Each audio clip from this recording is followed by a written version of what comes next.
Hey guys, so I'm just taking a nice little walk here in the neighborhood, and it's very quiet. It's beautiful weather, but it's very quiet. It's almost too quiet. I feel like I'm up in the mountains, you know?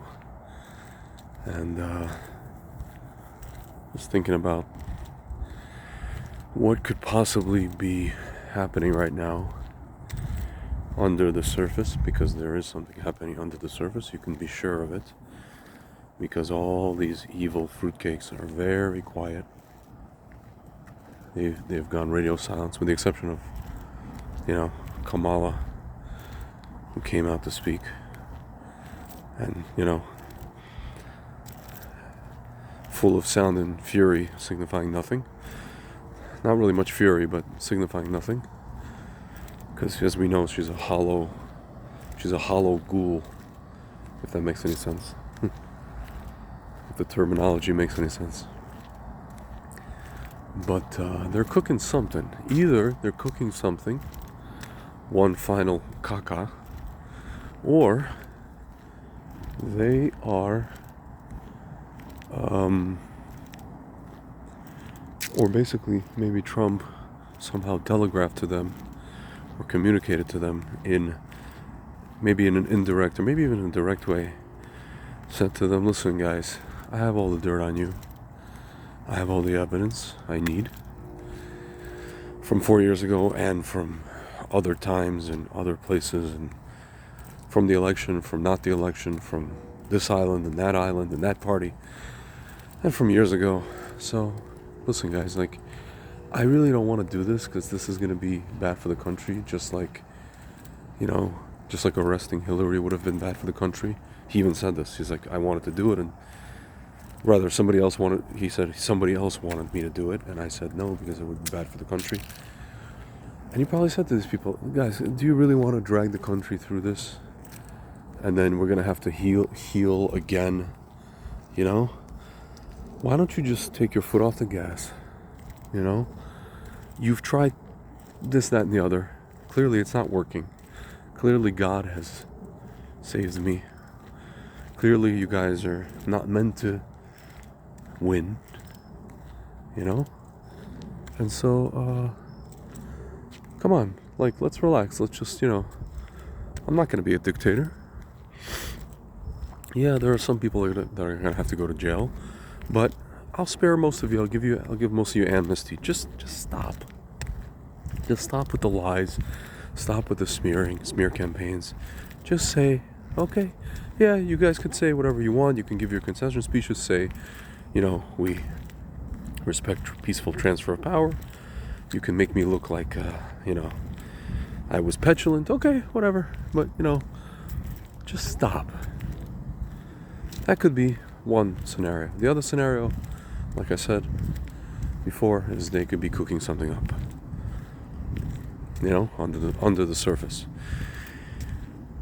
Listen, for their sake, I hope they're not doing that, because we have another couple of months. We also have Thanksgiving. We also have Hanukkah.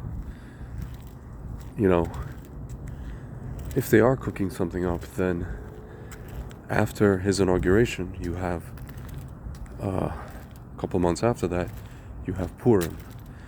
Do they really want to be Hamand that badly? They will be Hamand. They will have the same fate as Haman. It'll be all of them, right? It won't be just 10 of them. As of now, it would be 10 of them. 10 of them, 20 of them maximum. If they keep their foot on the gas and they keep trying stuff and failing over and over again, like my friend Frank paraphrases the movie The Professional, or as they call it in Europe, Leon. Everyone! It's going to be everyone. It's going to be hundreds of them, if not thousands. Folks, again, do we really want to drag, it's not just the country, the world through this? Really? As some people would find it, satisfying. They would take pleasure in it, in watching this. I can think of a few names off the top of my head who committed horrible crimes that I would be like, okay, I just want to see this guy.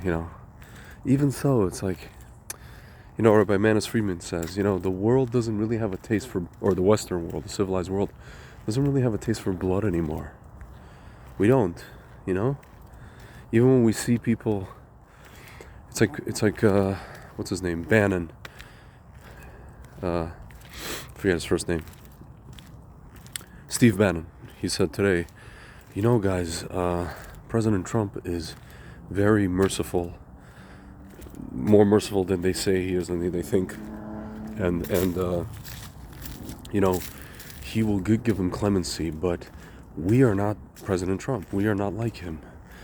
We believe and we want to give them, Roman-style retribution or justice. It's not just revenge for its own sake, but Roman level, Roman-style retribution.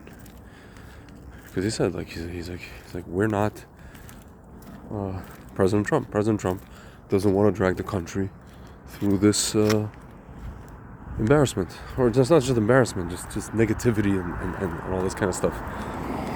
He's like, we're not like that. Unfortunately, we're not like that because Bannon was in prison for 3 months for what? Denying the election results. Folks, is that a crime? For disagreeing with an election result? Is it a crime on the part of Bannon or Giuliani or this woman, I forget her name, in Arizona? She's in jail now for another couple of months. Folks, I mean, that's you want to talk about dictatorship, Stalinism, whatever. That's straight up. That's what that is. So I don't know, guys. I mean, I really hope they took their foot off the gas and realized that, hey, even Satanists acknowledge God, the reality of God, and they like my friend Frank's told me just recently, maybe God sent them some sort of download or upload that let them know that, hey guys, you're not going to succeed. Maybe even the Satan, himself, who was God's creation, really, said, literally send them a direct message, hey guys, I'm here to tell you, God says you ain't gonna succeed, and you have to listen to me because I'm the Satan, like that. And they're just like, really? He said that? Yeah, he told me to tell you, you guys are gonna fail. If you keep trying against Trump, you guys are gonna fail. Who knows? Maybe they got the message. I don't know. All I can tell you guys, we'll see what happens, as Rabbi Kessin likes to say, and and yeah, and again, like I said this morning, especially my Jewish brothers and sisters, but everybody really, stay vigilant, keep your eyes open, head on a swivel, and be safe out there. And I'm talking to myself first and foremost. All right, guys. Laila Tov.